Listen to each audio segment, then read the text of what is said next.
দেখুন, রাজ্যের সঙ্গে নির্বাচন কমিশনের সংঘাত চরমে পৌঁছেছে। ইতিমধ্যেই আপনারা দেখছেন ধারাবাহিকভাবে ঘটনার পরিক্রম। এবার আপনাদের সামনে রাখবো রাজ্যের পাঠানো যে আইএএস এবং আইপিএস এর তালিকা, সেটা খারিজ করে দিল কমিশন। পর্যবেক্ষকের প্রশিক্ষণ নিয়ে দিল্লি যেতেই হবে স্বরাষ্ট্র সচিবকে। স্বরাষ্ট্র সচিব সহ আমলার বিকল্প তালিকা যেটা পাঠিয়েছিল রাজ্য, সেটা খারিজ করে দিল কমিশন। ভিন রাজ্যে পর্যবেক্ষক হিসেবে প্রশিক্ষণের জন্য কমিশনের তালিকা পাল্টা আইএস আইপিএস এর তালিকা দেয় রাজ্য সরকার, এবং সেটা তাহলে পুরো খারিজ করে দিল কমিশন। রুমা,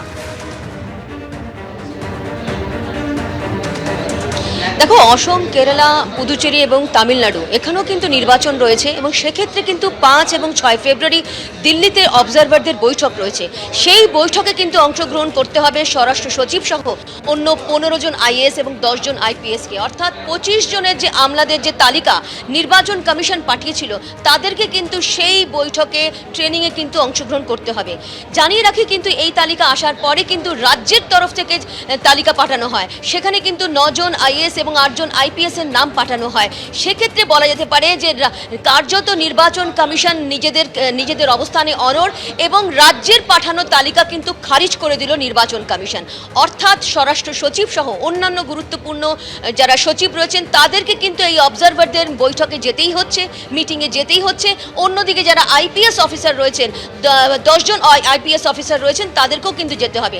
এর মধ্যে বলে রাখি যে 2 জন আইপিএস অফিসার কিন্তু ইতিমধ্যেই সিও দপ্তরে তাদের যে মেডিকেল গ্রাউন্ড রয়েছে, সেক্ষেত্রে তারা অবশ্যই অ্যাপিল করেছিলেন সিও দপ্তরে। সিও কিন্তু জানিয়েছিলেন যে তারা যদি নির্বাচন কমিশনকে জানিয়ে দেন, সেক্ষেত্রে কিন্তু তারা অব্যাহতি পেতে পারেন। তাহলে কি এই দুজনও কি অব্যাহতি পাবেন না? 2 জন আইপিএস এরকম রয়েছেন যাদের মেডিকেল গ্রাউন্ডে তারা বলেছিলেন তাদের যাতে অব্যাহতি দেওয়া হয়। জানিয়ে রাখি, দেখো, এই যে ভিন রাজ্যে অবজারভার করা নিয়ে যে বৈঠক বা যে ট্রেনিং, সেক্ষেত্রে কিন্তু নির্বাচন কমিশন এর আগে 4 বার রিমাইন্ডার দিয়েছিল রাজ্য সরকারকে, কোনো তালিকা পাঠানো হয়নি। তারপরে কিন্তু নির্বাচন কমিশন থেকে একের পর এক সমস্ত আমলাদের যে তালিকা পাঠানো হয়, সেক্ষেত্রে নির্বাচন কমিশনের বক্তব্য ছিল একদম পরপর নাম যেভাবে আছে সেরমভাবেই পাঠানো হয়েছে, কোনো স্বরাষ্ট্র সচিবকে আলাদাভাবে পাঠানো হয়নি। ওখানে আইএসদের নাম যেভাবে রয়েছে ঠিক সেইভাবেই কিন্তু এই তালিকা পাঠানো হয়েছে। তারপর কিন্তু রাজ্য সরকারের তরফ থেকে আরেকটি একেবারে নতুন তালিকা যায়, যেখানে কিন্তু বলা হয় যাতে স্বরাষ্ট্র সচিব সহ অন্যান্য যারা গুরুত্বপূর্ণ সচিব রয়েছেন তাদের অব্যাহতি দেওয়ার ক্ষেত্রে, এবং অবশ্যই যে সিপি রয়েছেন প্রবীণ ত্রিপাঠী হাওড়া ছিলেন, সেক্ষেত্রে তাদেরকেও কিন্তু অব্যাহতি দেওয়া হয়। কিন্তু এখন দেখা যাচ্ছে যে এই 25 জন আমলাদেরই কিন্তু অংশগ্রহণ করতে হবে এই অবজারভারদের মিটিংয়ে। ধন্যবাদ তোমায়।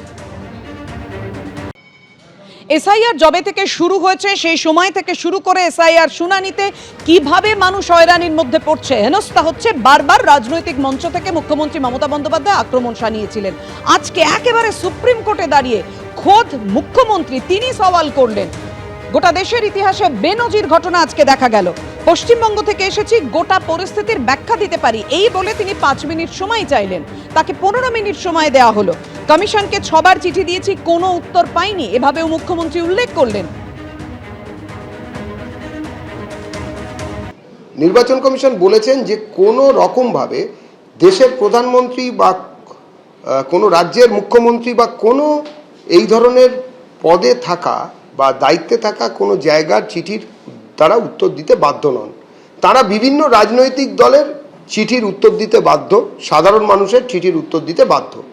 যদি মমতা বন্দ্যোপাধ্যায় তৃণমূলের সুপ্রিমো হিসেবে চিঠি দিতেন তাহলে তারা উত্তর দিতেন, কিন্তু মুখ্যমন্ত্রী লেটারেড ব্যবহার করে তিনি কোনো চিঠি দিলে তার উত্তর তারা দেবেন না। এই বিষয়টা নির্বাচন কমিশনই ভালো করে বলতে পারবেন, তাদের মুখপত্র বলতে পারবেন, আমরা নই। কিন্তু একটা জিনিস পরিষ্কার, যে বিচারকের ঘরে দাঁড়িয়ে বিচার পাচ্ছি না, আমরা বিচার পাচ্ছি না বলে আরো 5 মিনিট চেয়ে নেওয়া, এ তো অভূতপূর্ব। যাক, এটাও একটা নতুন নজির হয়ে থাকবে। আমরা লক্ষ্য রাখছি এই ধরনের চলমান মামলা নিয়ে আমরা এখানে বলবো না। মামলারও আমাদের ভারত রাষ্ট্রের যে বিচার ব্যবস্থা তার উপরে আমাদের যথেষ্টই সম্মান আমরা প্রদর্শন করি, এবং আমরা মনে করি তাদের উপরে আমাদের আস্থা থাকা উচিত, আমরা আস্থা রাখি। যারা আস্থা রাখেন না সাধারণত বিচার ব্যবস্থার উপরে, তারা কি করবেন সেটা তারা বলবেন।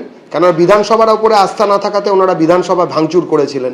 এবারে ওখানে কি হবে সে তো ভাবছি, তারপরে কি হবে সেটা আমাদের ভাবতে হবে। সুপ্রিম কোর্ট অনুভব করেছে যে লজিক্যাল ডিসক্রিপেন্সির নাম করে অত্যাচার হচ্ছে, নোটিশ ইস্যু হয়েছে।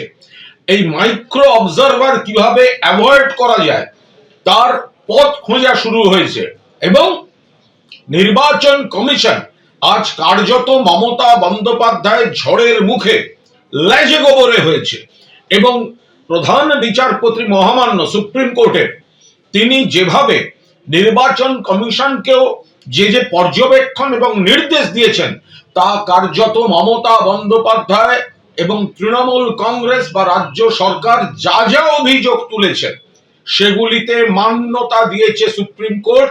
এর আগে একবার মান্যতা দিয়েছিল, আজ স্বয়ং মমতা বন্দ্যোপাধ্যায় এইরকম নেত্রী যদি সামনে থেকে দাঁড়িয়ে লিড করেন তাহলে তো প্রতিপক্ষ এমনিতেই প্রথমেই তারা অর্ধেক হেরে শুরু করে। এবিপি আনন্দ এগিয়ে থাকে, এগিয়ে রাখে।